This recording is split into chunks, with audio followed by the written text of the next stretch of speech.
The night I accidentally changed my life began with a lie. Not a dangerous lie. Not even an important one.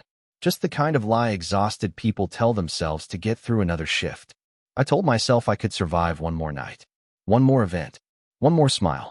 The rain tapped softly against the towering glass windows of the Grand Monarch Hotel as I adjusted the black ribbon around my waist and balanced a tray of sparkling water glasses. Outside, Manhattan shimmered beneath a blanket of mist and city lights. Inside, everything glowed gold. Crystal chandeliers hung from ceilings 3 stories high. Men in tailored suits discussed business deals worth more money than I would earn in 10 lifetimes. Women in designer gowns drifted across polished marble floors like they belonged in another world entirely. I certainly didn't. My name is Emily Carter. I was 24 years old, working 2 jobs while trying to keep my mother's medical bills from swallowing us whole. Every dollar mattered. Every shift mattered. Which was why I couldn't afford to leave when chaos erupted backstage 20 minutes before the evening's main performance. The featured dancer had vanished. No warning. No explanation. Just gone. Our event manager looked seconds away from a breakdown. Then his eyes landed on me. I should have said no. I had danced years ago in community theater productions. Nothing professional. Nothing that belonged on a stage in front of Manhattan's elite. But desperation has a way of making impossible decisions feel reasonable. 15 minutes later, I stood behind a velvet curtain wearing a borrowed silver dress and praying my knees would stop shaking. The music began. The curtain opened. 1,000 faces blurred together beneath the lights. My heartbeat thundered louder than the orchestra. Then I saw him. He sat alone at the center table. Not because he lacked company. Quite the opposite. Powerful people surrounded him. Politicians. Executives. Men who looked accustomed to being obeyed. Yet somehow the space around him still felt empty, as if nobody truly belonged beside him. He wore a black suit, so perfectly tailored it looked painted onto him. Dark hair. Sharp features. Calm eyes that seemed to absorb every detail in the room. While everyone else watched the performance, he watched me. The realization nearly made me miss a step. I didn't know his name. I didn't know why every person at his table seemed careful whenever they spoke to him. I only knew that his attention felt different. Focused. Intent. Uncomfortable. I looked away and forced myself to continue. The music carried me forward. One movement after another. One breath after another. Gradually, the fear faded. For a few precious minutes, I forgot about hospital bills. Forgot about overdue rent. Forgot about the weight I carried every day. I simply danced. Then something strange happened. The lighting shifted. The ballroom briefly darkened before glowing deep blue. I noticed several people exchanging quick glances near the orchestra platform. A man standing beside one of the pillars touched his earpiece and frowned. The atmosphere changed. Subtly. Like the air itself had tightened. Maybe nobody else noticed. Maybe they were too distracted by the performance. But the feeling crawled across my skin. Instinct whispered that something wasn't right. My foot caught unexpectedly against the edge of my dress. I stumbled. Gasps echoed softly across the ballroom. Somehow I recovered before falling completely. Embarrassment burned through me. Yet when I glanced toward the center table, the man in black wasn't smiling at my mistake. If anything, he looked more alert than before. More focused. As though the moment mattered. As though something important had just failed to happen. The final note echoed through the ballroom. Applause erupted. Relief flooded my chest. It was over. I bowed quickly and hurried backstage, eager to disappear before anyone remembered my face. I didn't know that somewhere inside that glittering ballroom, a powerful man had already made a decision about me. And I definitely didn't know that before the clock struck midnight, every exit in the hotel would be locked. The applause was still echoing somewhere behind me as I pushed through the backstage corridor and finally allowed myself to breathe. My hands trembled while I returned the borrowed costume to a rack crowded with designer garments worth more than my monthly rent. The bright stage lights were gone now, replaced by narrow hallways, humming fluorescent bulbs, and the familiar scent of coffee, makeup, and exhaustion. That world made sense to me. The ballroom did not. "Emily, where have you been?" My friend Rachel rushed toward me carrying a clipboard. Her blonde ponytail bounced as she walked. "The manager has been looking everywhere for you." I laughed nervously, hopefully to thank me for not falling off the stage. Rachel did not laugh back. Instead, she glanced over her shoulder as if making sure nobody was listening. Do you know who was sitting at the center table? I shook my head. Some billionaire? Her expression tightened. Something like that. Before I could ask another question, the event manager appeared. Sweat glistened across his forehead despite the hotel's powerful air conditioning. He grabbed my arm gently and lowered his voice. Emily, I need you to stay inside the hotel for a little while longer. My stomach sank. Why? Security issue. He forced a smile that looked painfully fake. Nothing serious. Just procedure. The answer only made me more uneasy. Around us, staff members exchanged confused looks. Several guests had already begun moving toward the exits, yet nobody seemed to be leaving. I peeked through a doorway leading back into the ballroom. The atmosphere had changed completely. The orchestra had stopped playing. Conversations had grown quieter. Men wearing dark suits stood near every entrance. They were polite, calm, professional, but they were definitely not hotel employees. What is going on? I whispered. The manager opened his mouth, then immediately closed it when another man approached. He was tall, broad-shouldered, and dressed in an immaculate black suit. The kind of man people instinctively moved around rather than through. He leaned close to the manager and spoke quietly. I could not hear the words, but I watched the color drain from the manager's face. When the man walked away, my manager suddenly remembered somewhere else he needed to be. He disappeared without another explanation. Wonderful. I was trapped inside a luxury hotel, and nobody seemed interested in telling me why. I found my phone in my locker and checked the time. 11:42. A text message from my mother waited on the screen. Love you. Drive safe. I smiled despite everything. Even on her difficult days, she still worried about me. I started typing a response when someone stepped into the locker room doorway. Rachel froze beside me. Every conversation stopped. The room itself seemed to hold its breath. I looked up. It was him, the man from the center table. Up close, he appeared even more intimidating. Not because he looked angry. Quite the opposite. His expression remained calm, controlled. The kind of control that suggested nothing in his world happened by accident. His dark eyes moved across the room until they settled on me. Every instinct told me to look away. Somehow I could not. Nobody spoke. Nobody moved. Finally, he nodded once toward Rachel. Could I have a moment with Miss Carter? My pulse stumbled. Rachel looked ready to object before thinking better of it. Within seconds we were alone. The silence stretched between us. He studied me the way someone studies a puzzle they are trying to solve. You dance professionally? He asked. His voice was deep, measured, impossible to read. No. I folded my arms. I was filling in for someone. He seemed unsurprised by the answer. If anything, he looked relieved. I thought so. I frowned. What does that mean? For the first time, something shifted behind his eyes. Not amusement. Not exactly concern. Something sharper. More focused. He glanced briefly toward the hallway outside before looking back at me. It means, Emily Carter, that you were never supposed to be on that stage tonight. For a second I thought I had heard him wrong. The locker room suddenly felt too small. Too quiet.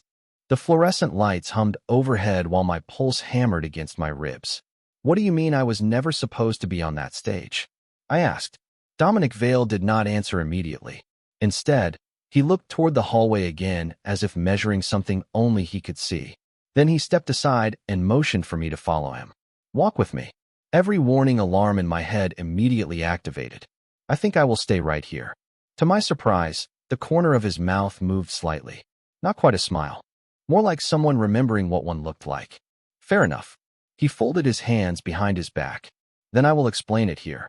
I hated how calm he was. Men like him belonged on magazine covers and business channels. Men like him did not appear in employee locker rooms speaking in riddles. The woman originally scheduled to perform tonight, he said, left the hotel approximately 20 minutes before the show. People quit jobs all the time. Not this one. Something in his tone made my stomach tighten. How do you know that? His eyes settled on mine. Because I make it my business to know what happens in rooms I pay for.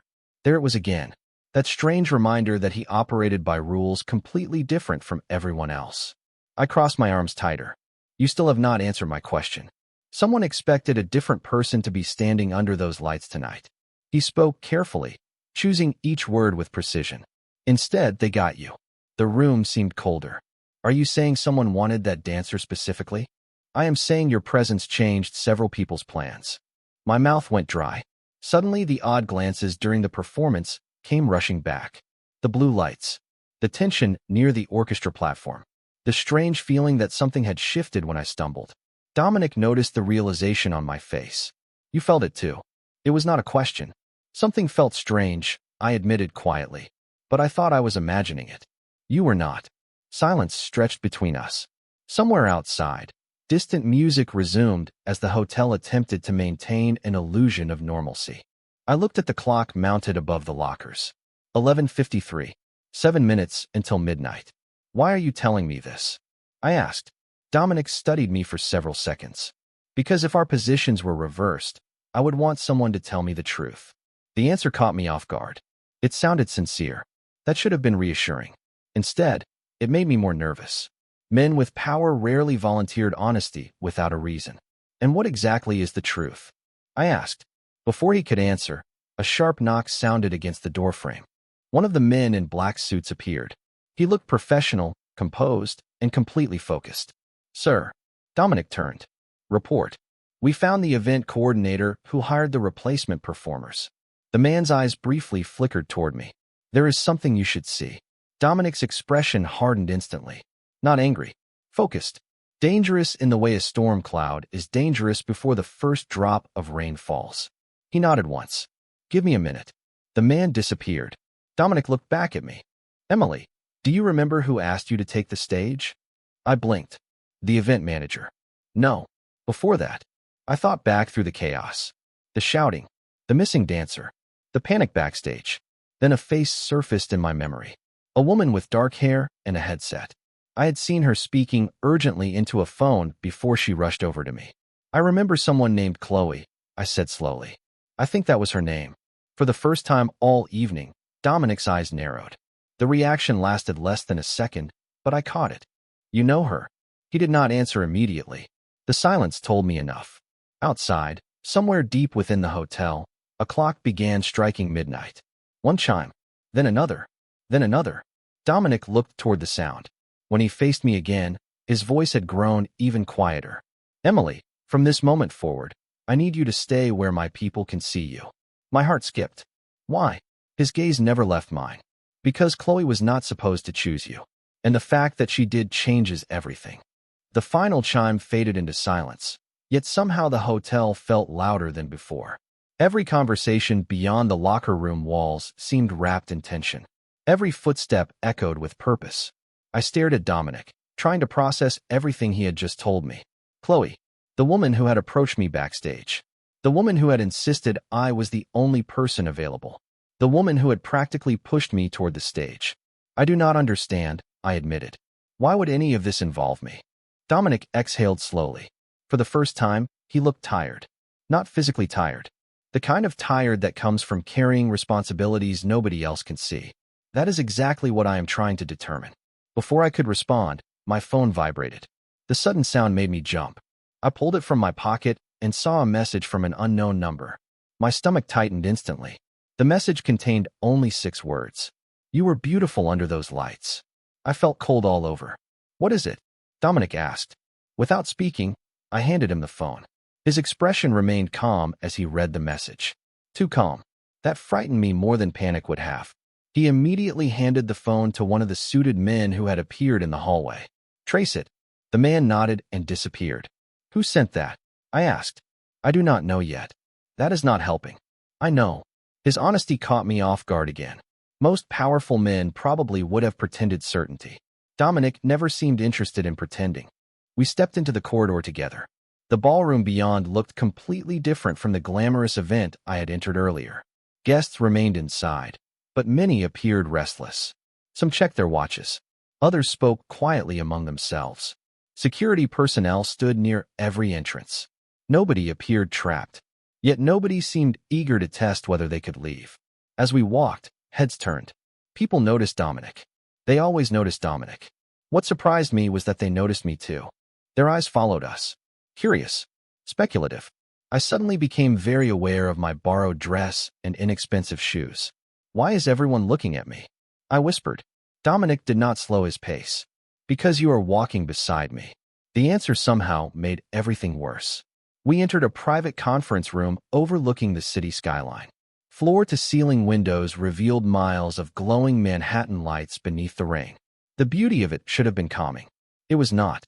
Several people stood around a long table covered with documents, photographs, and electronic tablets. The moment Dominic entered, every conversation stopped. A woman wearing glasses stepped forward. We reviewed the staffing records. She glanced briefly toward me. Miss Carter was added to the performer roster at 11:23 tonight. Dominic nodded. And the authorization? It originated from Chloe Bennett's credentials. My heart skipped. That is impossible. Everyone looked at me. I swallowed hard. Chloe barely knew who I was. We only worked together a few times. The woman exchanged a glance with Dominic. Neither looked convinced. Suddenly, another suited man entered carrying my phone. Sir. He placed the device on the table. The message originated from inside the hotel. Silence fell. Dominic's jaw tightened slightly. Inside. Yes. The man hesitated. Less than 200 feet from where Miss Carter was standing when she received it. Every tiny hair on my arm stood up. Someone was nearby. Someone had watched the performance. Someone knew exactly who I was. The room felt smaller by the second. Dominic looked toward the rain-covered windows before turning back to me. His voice remained low and controlled. Emily, I need you to listen carefully. My pulse hammered inside my ears. Okay. His eyes locked onto mine. Whoever arranged tonight expected a different woman to take that stage. Then you appeared instead. And now someone inside this building is paying very close attention to you. The words settled heavily inside the room. Someone was watching me.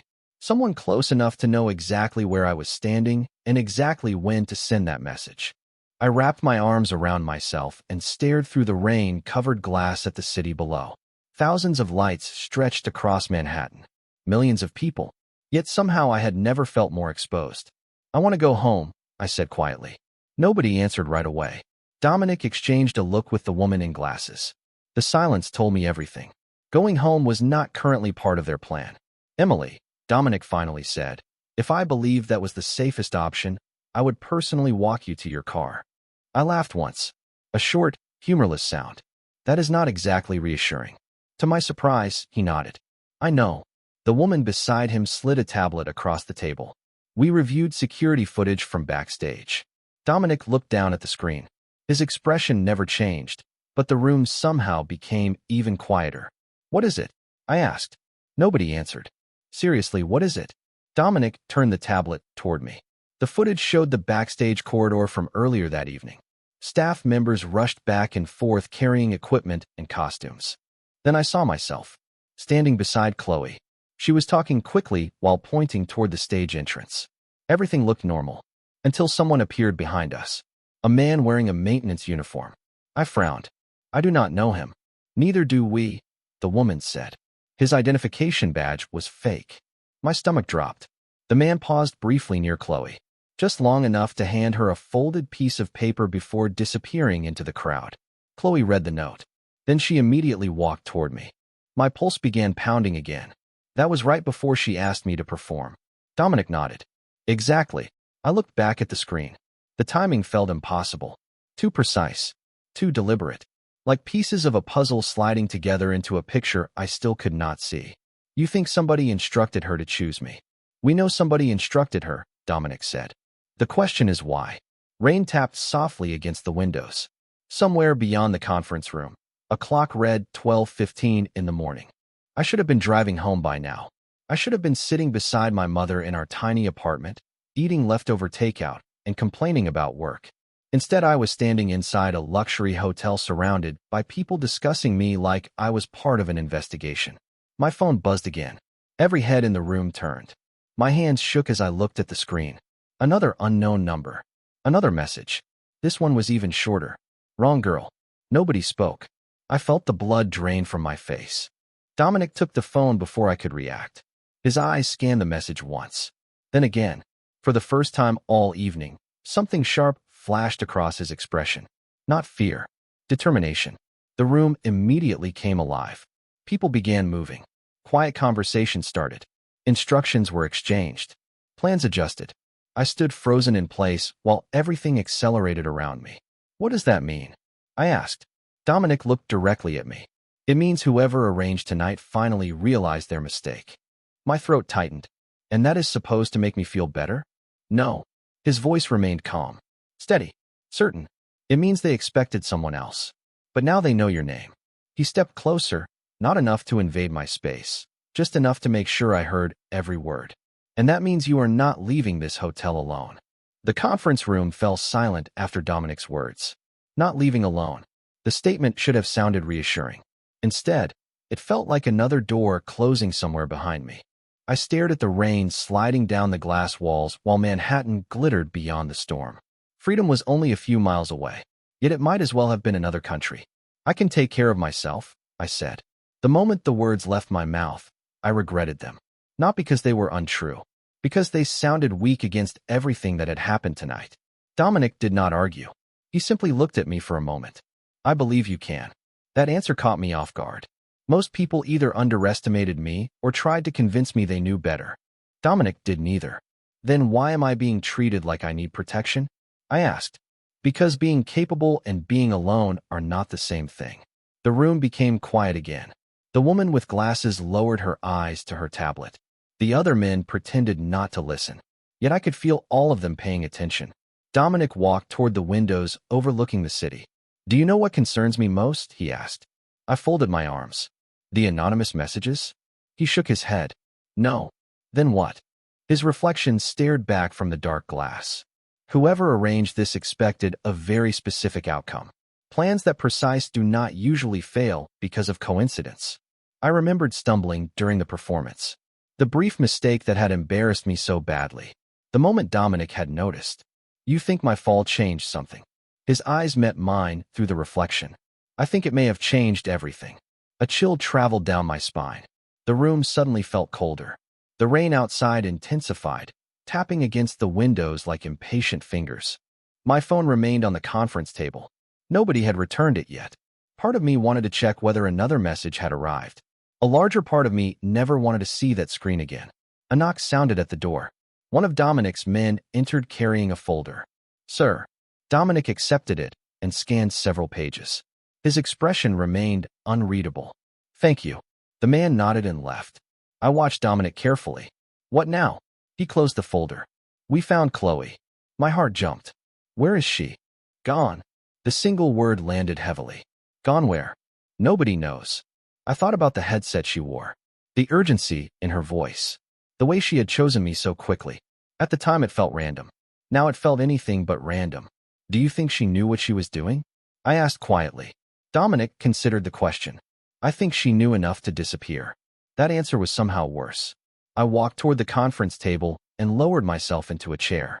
Exhaustion finally caught up with me. My feet hurt. My shoulders ached. My head felt overloaded with information that refused to fit together. Dominic noticed immediately. When was the last time you ate? I blinked. The question felt absurd under the circumstances. What? Dinner. I had half a sandwich around 4 o'clock. One corner of his mouth moved slightly. That explains the headache. I frowned. How do you know I have a headache? You have rubbed your left temple 6 times in the last 10 minutes.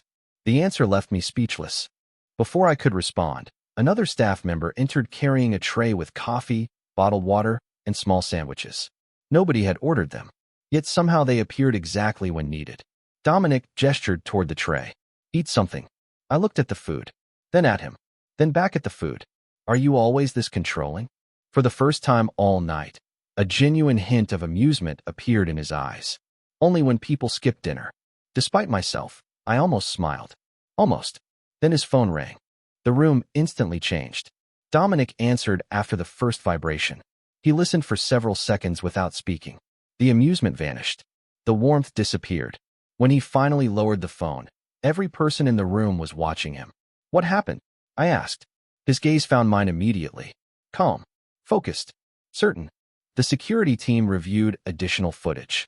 My stomach tightened. And Dominic's voice dropped lower. Emily, someone followed you into the hotel hours before the performance even began. The room seemed to tilt beneath me. I stared at Dominic, waiting for him to tell me I had misunderstood. That there was some innocent explanation. A misunderstanding. A coincidence. Anything. Instead, his silence confirmed everything. Someone had been watching me before I ever stepped onto that stage. Before the messages. Before Chloe. Before any of this. How long? I asked quietly. Dominic glanced toward the folder on the table. Approximately 3 hours. My stomach dropped. 3 hours. 3 entire hours. I thought back to arriving at the hotel just after 7 o'clock. Clocking in. Helping set up tables. Folding napkins. Refilling water stations. Living an ordinary evening. Except apparently it had never been ordinary. Do you know who it was? I asked. Not yet. I looked away. Somehow that answer no longer surprised me. Every answer tonight seemed to create 2 new questions. Rain continued tapping against the windows while the city glowed beneath the storm. The conference room had emptied slightly. Several members of Dominic's team were now moving in and out carrying tablets, folders, and cups of coffee. The atmosphere reminded me of a hospital during an emergency. Everyone focused. Everyone calm. Everyone working against an invisible clock. Dominic remained near the windows. Watching.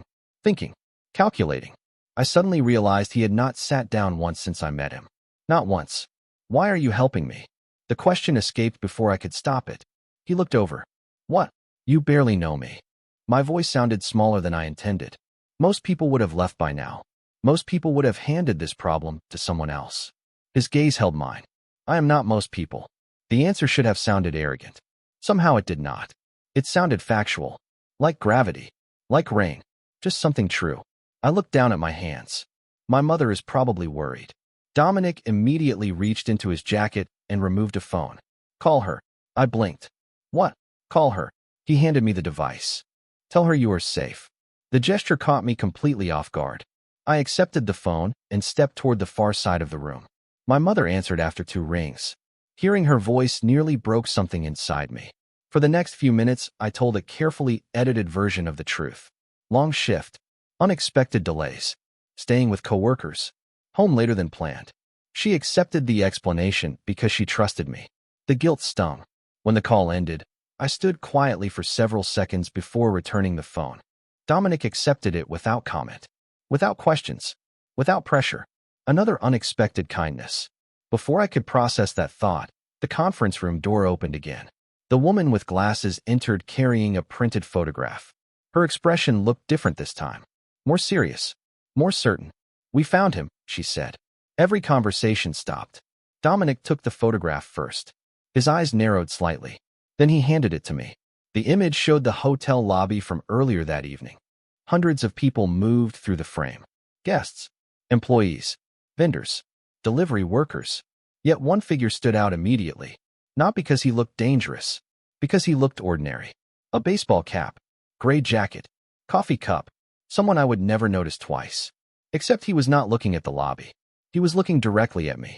The timestamp showed 7:12. Hours before the performance. Hours before Chloe approached me. Hours before everything changed. My pulse thundered in my ears. I have never seen him before. We know, the woman said. But there is something else. She placed another photograph beside the first. My breath caught instantly. It showed the same man. Same clothes. Same coffee cup. Different location. He was standing near the employee entrance. Looking toward the parking lot. Looking toward my car. The room suddenly felt ice cold. Dominic studied my face carefully. Emily. His voice remained calm. Controlled. Steady.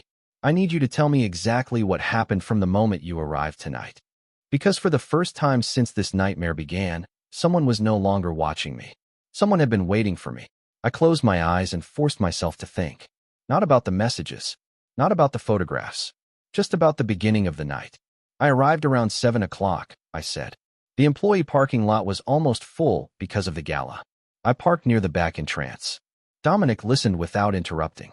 I remember carrying 2 garment bags for one of the performers because she was running late. Then I checked in, grabbed my badge, and went straight to the ballroom. The woman with glasses typed notes while I spoke. Did anything unusual happen? She asked. I shook my head, then paused. A memory surfaced. Small. Ordinary. Easy to ignore. Actually, every eye in the room turned toward me. When I got out of my car, someone held the door open for me. The room became silent. Describe him, Dominic said. I studied the photograph again. My pulse quickened. I think it was him. Nobody spoke. I am not 100% sure, I admitted. But I remember thinking he looked familiar when I saw the picture. The woman exchanged a glance with Dominic. What happened? She asked. I shrugged. Nothing. He smiled, held the door, asked if I worked events often. Dominic's expression darkened slightly. And you answered? Yes. The realization hit me immediately. I had told a stranger exactly where I would be all night. What else? Dominic asked. I swallowed. He asked whether I was part of the entertainment staff. My stomach dropped as the pieces started connecting. I told him no. I said I was only working guest services. The room remained completely still. Dominic slowly looked down at the photographs scattered across the table. Then he knew. Knew what? I asked. His eyes lifted to mine. That you were never supposed to be on that stage. The words settled heavily inside me. Suddenly the entire night looked different. The man in the lobby, Chloe, the replacement performance, the messages. Nothing felt random anymore. But if they expected someone else, I said, why keep watching me after they realized the mistake? Nobody answered immediately. The rain continued falling outside. A low rumble of distant thunder echoed across the city. Finally, Dominic spoke. Because sometimes a mistake becomes more valuable than the original plan. I stared at him. That does not make any sense. Not yet. Before I could argue, the conference room door opened again. One of Dominic's security men entered carrying a small envelope. He crossed the room and handed it directly to Dominic. This arrived at the front desk 10 minutes ago. Dominic frowned. No return address. None. Every nerve in my body immediately tightened. Dominic opened the envelope carefully and removed a single folded card. His eyes moved across the handwritten message. The calm certainty I had come to associate with him vanished for a fraction of a second, just long enough for me to notice. What is it? I asked. He hesitated, then handed me the card. The handwriting was elegant, precise, deliberate. Only one sentence appeared in black ink. She was not the one who saved you. My breath caught. The room suddenly felt smaller, louder, colder. I looked back at Dominic. Saved you? His gaze locked onto mine. For several seconds, neither of us spoke. Then something changed in his expression. Not fear, not confusion, recognition, as if he had finally found the missing piece of a puzzle that had haunted him all night. When he spoke, his voice was barely above a whisper. Emily. He stared at the card, then at me. I think this was never about the dancer at all. The room remained completely silent after Dominic's words. I stared at him while the rain traced silver lines across the windows behind us. Nothing about tonight made sense anymore. First, I was an exhausted hotel employee trying to survive another shift. Then I became the center of a mystery I never asked to join. Now the most powerful man I had ever met was looking at me as though I held answers neither of us understood. What do you mean? I asked softly. Dominic glanced toward the handwritten card still resting on the table. 3 years ago, someone anonymously warned me about a business meeting I was supposed to attend. His voice remained calm, but something deeper moved beneath the surface. Something personal. The warning arrived minutes before I left. Because of it, I changed my plans. I frowned. Who sent it? I never found out. The woman with glasses looked surprised. Apparently, this was information even some of his own people had never heard. Dominic continued. The message contained only a few words. Enough to convince me something was wrong. He picked up the card and turned it over in his hand. The handwriting on this note is nearly identical. My pulse quickened. You think whoever helped you before is connected to tonight?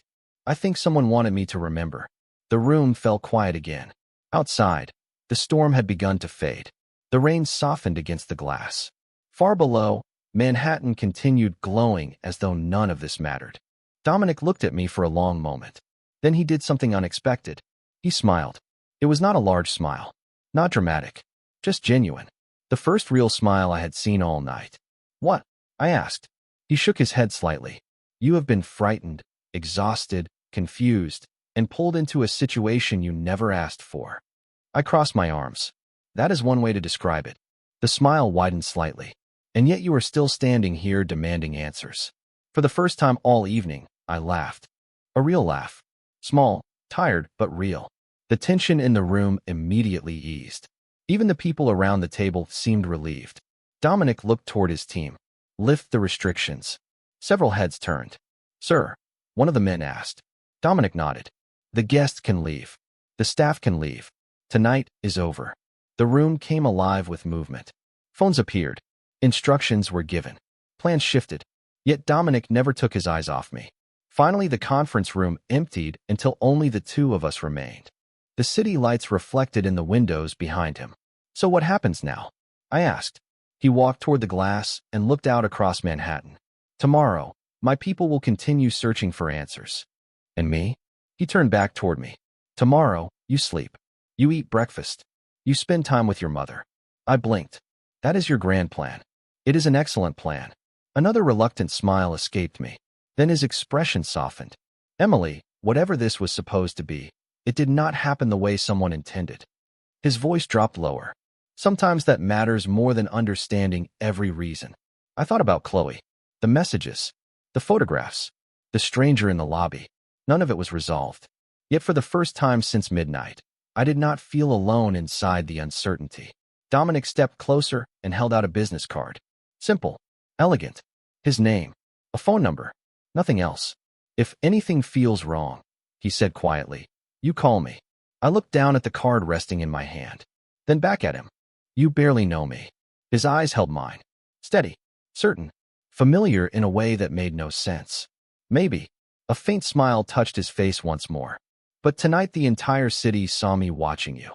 He opened the conference room door and gestured toward the hallway. "Trust me, Emily. Nobody is going to forget that anytime soon."